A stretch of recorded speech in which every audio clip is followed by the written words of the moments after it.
10 سال پیش داعش عراق و سوریه را به خاک و خون آغشته کرد.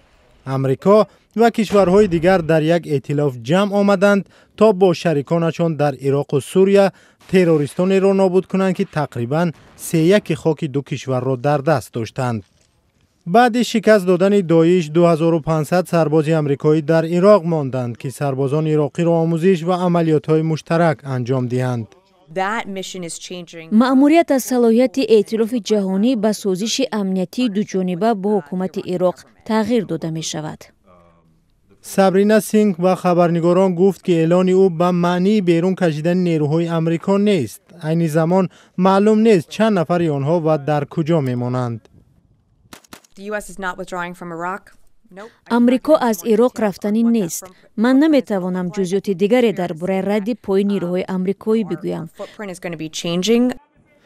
مرحله اول اجرای سازش بلافاصله سر می شود و نیروهای ائتلاف باید در مدت نه کمتر از 1 سال فعالیتشان را در عراق جمع بست کنند.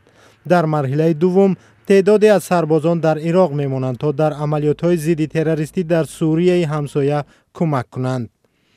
وزیر دفاع عراق گفت که بر اساس سازش بسیاری از نیروهای امریکا باید تا 2 سال آینده کشورش را ترک کنند. نخست وزیر عراق گفته است که شاید همکاری‌های نظامی ادامه کند چون نگرانی‌ها از جان گرفتن داعش وجود دارد.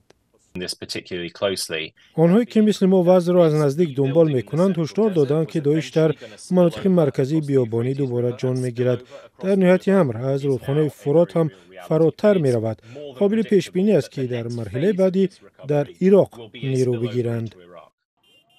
امریکا میگوید که شاید در عراق و سوریه تقریباً 2500 جنگجوی داعش مانده باشند، اگرچه حمله های آنها امسال در مقایسه با سال 2023 زیادتر شده است.